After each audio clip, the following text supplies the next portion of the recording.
So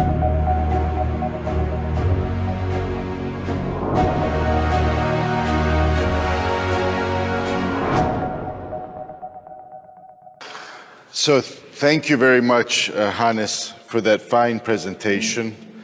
And as someone who founded a small think tank called the Center for Renewal of Culture, I'm more than pleased by the way you finished your lecture. So it's clear that there is this wide understanding that culture really, in the end, is what counts. We take economics seriously, and we must. But in the end, it's culture that determines the fate of our nations, and we must restate this over and over again. So thank you to all the speakers. We've decided to continue with the discussion immediately now after the presentations, and we want to conclude by 5:30 roughly. So I'll open the floor now for questions. Robin, yes. Okay, well, is that all right? That was a fascinating series of presentations. I wanted to talk a little about Mario's, I have to wait for this one, about Mario's presentation. First of all, it's very good to hear what you said, because there's no room for complacency among conservatives, none at all. We have lost more ground since Thatcher and Reagan than was ever lost, in my view, in the 60s and 70s. And this is because you can lose a lot of ground economically and make it up. But losing ground culturally and socially is very difficult, if not impossible, to make up. I wanted, apart from saying that, to make two other observations. One, which may sound pedantic, but actually, despite it coming from me, isn't.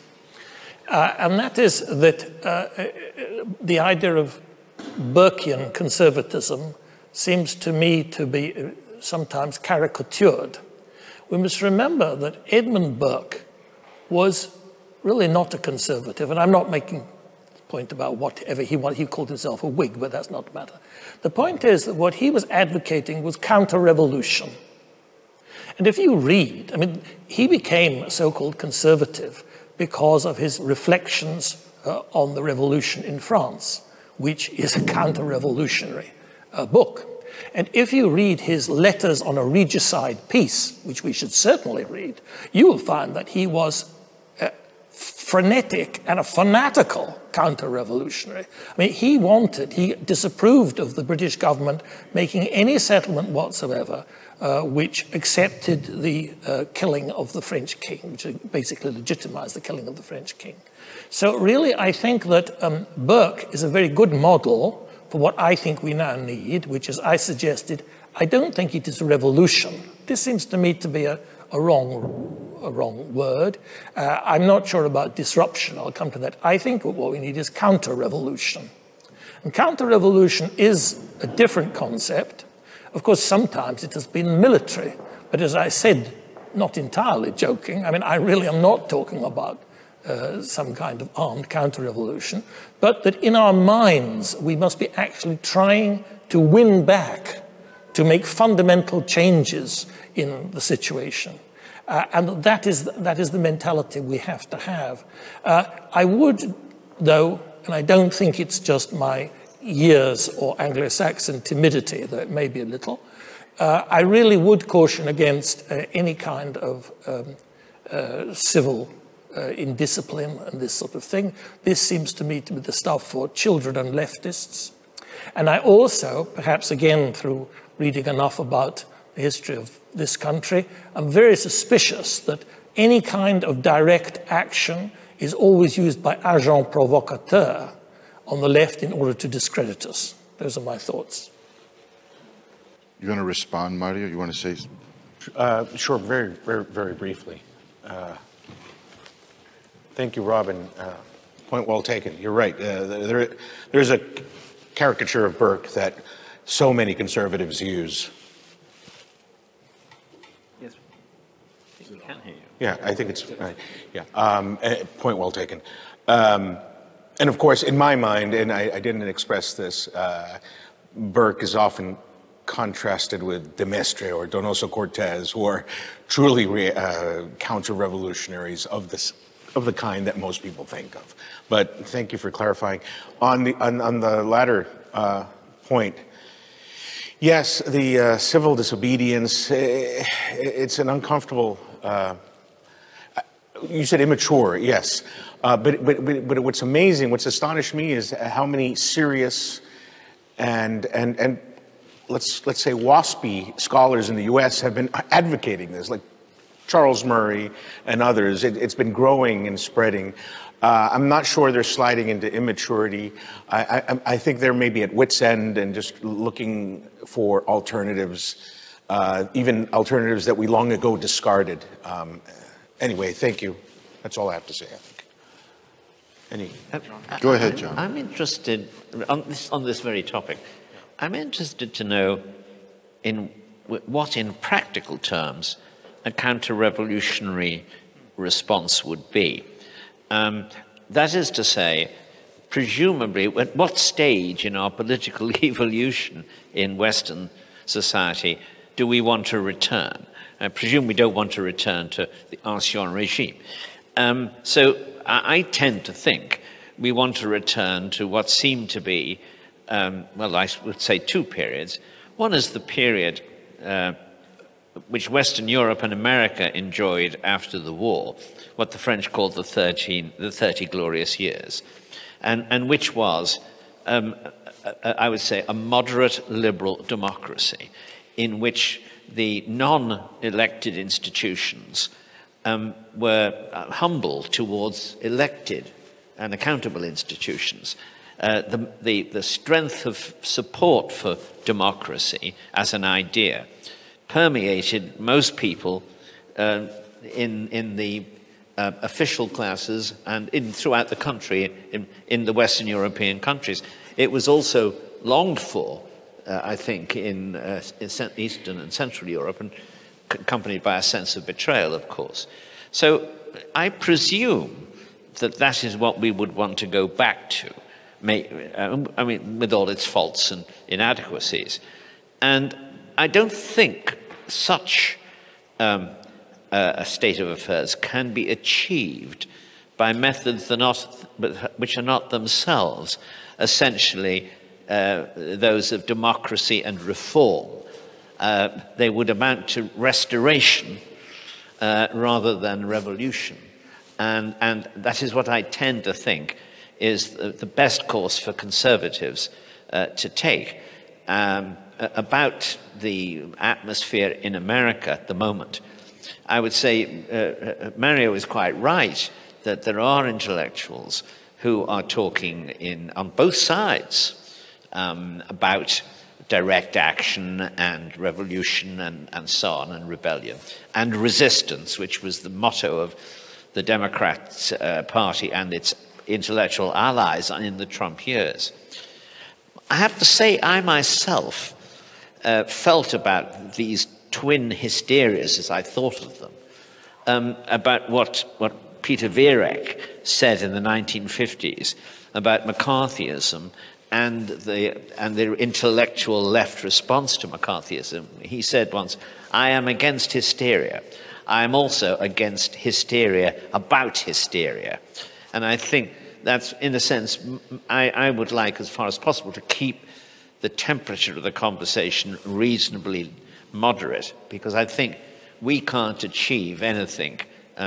We can't achieve the restoration we might want unless we retain the support of the great mass of people in society, or at least their perception that we are reasonable people and are not aiming at any form of repressive government.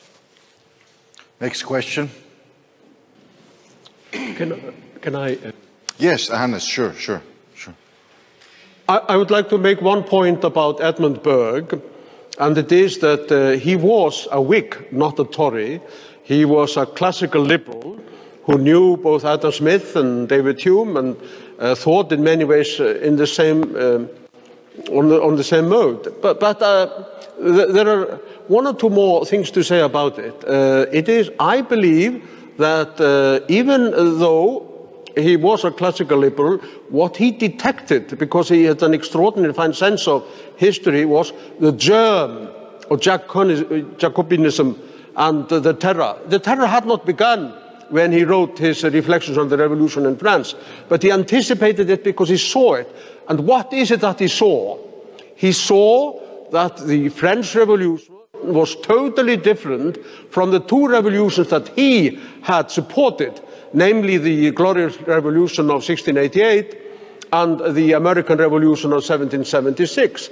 And what was the great difference between those two revolutions, the British and the American revolutions, and the French Revolution? It was that the British and the American revolutions were made in order to preserve and extend existing liberties. So they were basically conservative revolutions, whereas the French Revolution, as it developed, became an attempt to reconstruct society according to some absurd theory dreamed up by a fantasist like Rousseau. So this is a crucial difference between the two. Then finally, what kind of society would we like? Do we want to return to the past? Of course not. I am at least all for change and innovation and so on.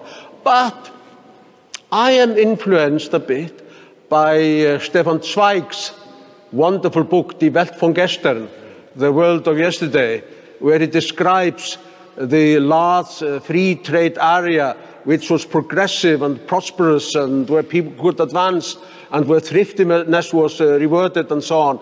That was the Austro-Hungarian Empire, and you had the same forces of progress working in most other countries.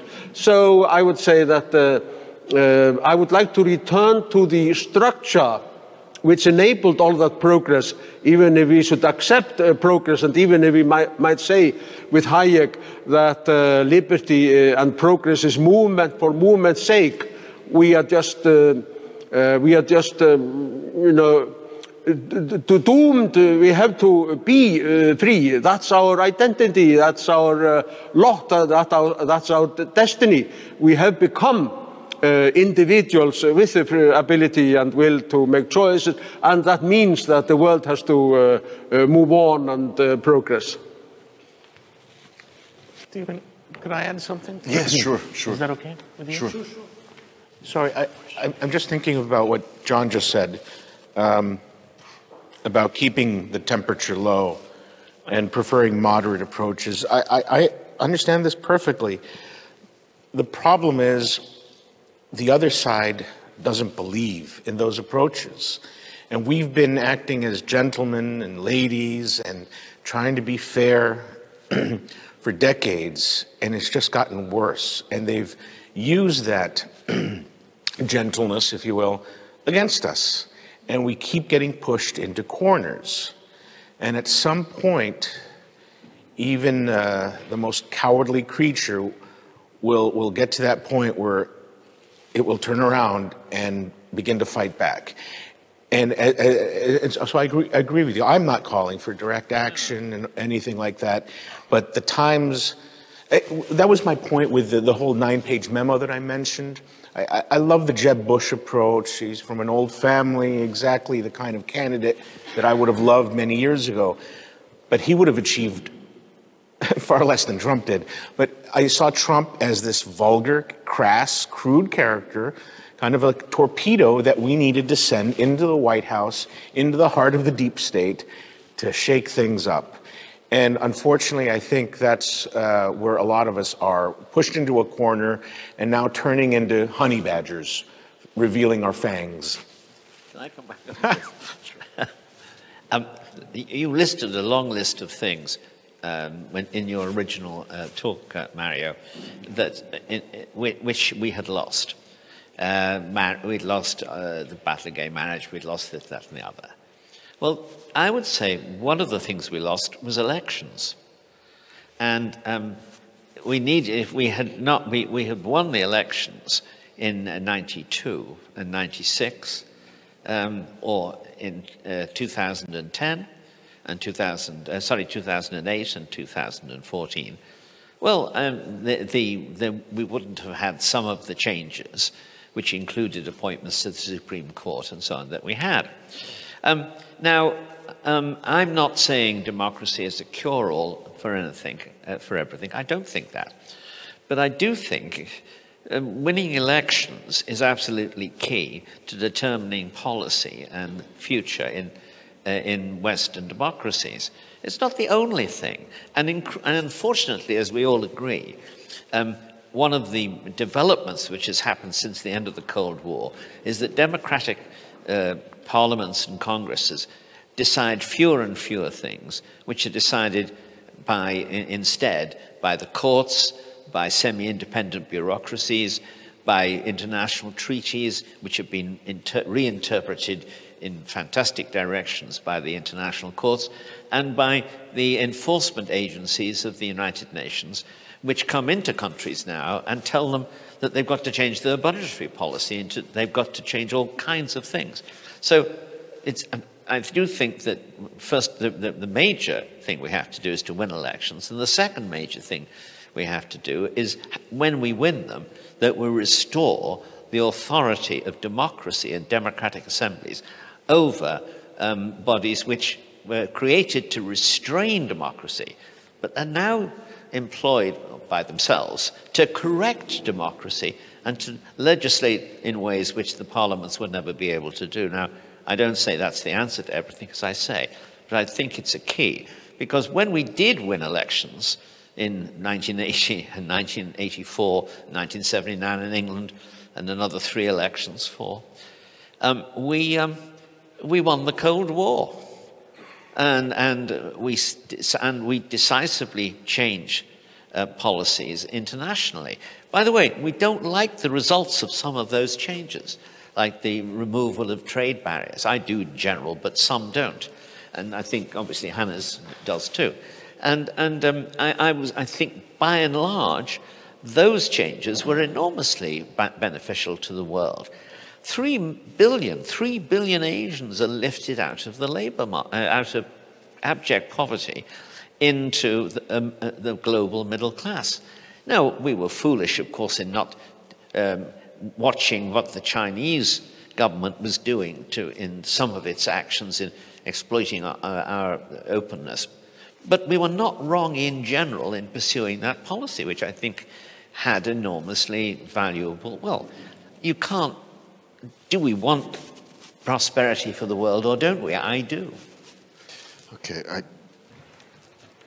I want to use my role as moderator to ask our Polish guest a question, and it has to do with the media environment in your country. Here in Croatia, since the collapse of communism and since we achieved independence, much of the mainstream media I would describe as occupied territory by foreign owners, either from Austria, Germany, or elsewhere. Many times these are large multinational corporations or simply investment funds that own media assets throughout Central and Eastern Europe. These executives can hardly distinguish Slovenia from Croatia, but they have a lot of interest in forming public opinion in our countries.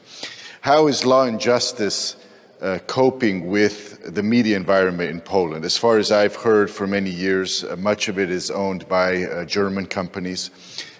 Many of them are openly advocating for a certain political option. Tusk, for example, they would like him back in power. So when the government when the conservatives are in power, and again have to respect the rules and freedom of media and so on, what's effective? How is the government dealing with this, trying to promote its policy in sometimes a very hostile environment?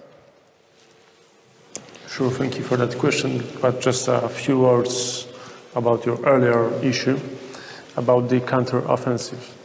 Well, I would say that the first little step that is needed in our Western culture is to embrace the image of motherhood, because without that, it doesn't matter if you are from the left or right side, but we will lose the battle of newborns with actually very radical people from different cultures that are living in Europe for a very long time already. They feel here very well, but they don't assimilate.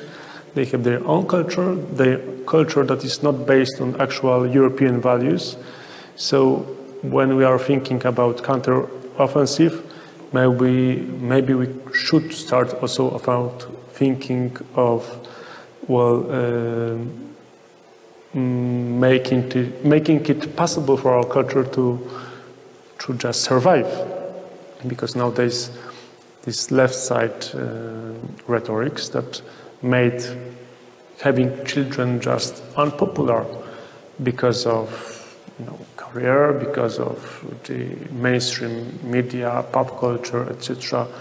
Nobody sees pop stars having children and sharing the feelings of motherhood, of parenting, something great, unusual, spiritual. No, it's more like about individual aspects of your living, about eating, and, well, I won't end in a rude tone this sentence, but we become very egoistic people, also the conservatives, because we all live in a very stable, even though what's going on the eastern border, but we all live in a very, well, accommodating, well-being times, and as it is said, like good, calm times create just weak people, and that is just going towards actually people from our culture, from Western culture. It doesn't appear that our friends from North Africa or from Arabic countries that are seated here in Europe thinks the same. So I think it's like the first really great step that we need to think about. Also the left side, because if they get in power, it could get like messy in some of the countries in Europe. As to your question, Croatia is nothing unusual. The same problem is in Romania, for example. I think most of past communistic countries, their media were just bought out by Western media. And like the Napoleon said, one newspaper is worth more than one regiment. And it is true, because they are building the image, they are building everything, the profits, etc. For example, the case in Poland, so obvious case, you could say, the reparations from the Germany. Like, come on, could you imagine a Polish person, Paul, that would say that he doesn't want to get reparations from such terrible war like the Second World War, when we were attacked from actually both sides, but mostly by the Germans, brutalized, more than 5 million of Polish people died, cities destroyed, like, for example, Warsaw completely destroyed. And would you imagine that there would be media in Poland that would say that, hey, come on, reparations is like, it's not like building bridges, it's just against them. We should not, like, put this issue into our joint relations with Germany, because it's not like bringing the good climate between us. Come on, it was 80 years ago. So what, it was 80 years ago? It's still undone deal. For example, in Africa right now, Namibia's people got damages from Germany, even though they are about times from before the Second World War. And yeah, there are media like, for example, Onet, so Axel Springer capital. It's Swiss, mostly Swiss and German capital. And they are like putting this kind of, this kind of topics, sentences, rhetorics into our public life, some other media as well. Sure, it is dangerous, because people are only people, and nowadays where there are so many opinions put forward, I think it is much easier to manipulate people than it was maybe 20, 30, 40 years ago. Because, for example, in Poland during the communistic times, even though there were no media, free media, but everybody knew that those, public media, they are just saying lies. Here we have this, NGOs, private medias that just are thinking about informing people or making even a profit, but they are independent. Every author is independent. No, actually nowadays there is no independent author. Maybe 1% of them are independent. Many of them, most of them are are bought out by putting commercials inside and from different stocks of money, just to create that or other kind of agenda. And Germans are, I think, the best in that. And when we see the flow of money inside Eastern Europe to German bought out newspapers, televisions, well, they are not doing it for free. They are doing it to create a specific perspective towards the, well, all issues that we could imagine. So yeah, it is a problem. We deal with it quite successfully because we just bought out the biggest German local newspaper, like this whole web of local newspapers called Polska Press. It was a German company, and our national company, Orlen, the biggest oil company or energy company in Middle Europe, bought it out and just started to create more like Polish national point of view towards different topics. So first of all, you need to have, I think, capital, because, well, we need to say it sadly, but Eastern Europe countries, Middle Europe countries, are not so influential in European Union, even though, for example, in Poland, we wanted to implement press law concerning changing the ownership of capital to mix it more with different owners, that it shouldn't be in one hand, too much of the media in one hand. And when we are pushing it through our parliament, where there was, there were those great speeches of Verhofstadt or all the officials from the left or EPP in the European Union, saying that we are breaking the rule of law and that that kind of activity of ours cannot be recognized and that we are risking the funds from European Union, etc. So we decided to lay down with the bill and just bought out some of the newspapers, but we had the capital. Not every European Union country, I don't know how it's with Croatia, but not all countries can afford just that kind of trade, and still the other side needs to want to sell. So double standards, that is another key point of, I think, thinking about future of Europe, is something that we need to deal about, and hopefully as I said before, the winning of conservatism in Italy, so the third biggest economy in European Union, will help us find the balance. Yeah. But there are also good things happening. I've heard that actually Euronews, that were earlier mainly in the ownership of France and Belgium, I think, they are right now controlled by Portugal. Company that is actually linked to some Hungarian friends. So the diversification is starting also in this industry, in this branch.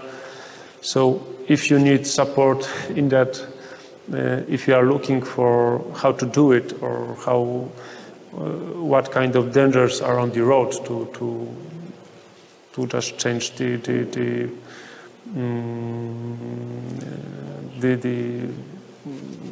ownership of your media, we can speak about it on also more privately, and I can contact you with maybe people that are preparing that kind of amendments in Polish politics or in Polish public life, because Sure. Like Napoleon said, it's perception. When we are talking about everything here, also the counter-offensive of conservatism, without media, we already dead. I would say it. Okay, thank you. Please join me in thanking our panelists for their very good discussion.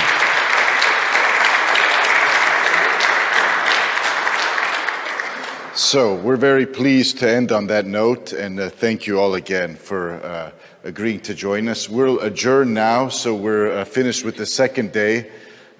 Tomorrow is day 3, just half a day, so please be here on time. We just have the morning session on economic freedom, which begins at 9:30, so make sure you're finished with breakfast on time so we can resume, and until then we're adjourned. Enjoy your evening.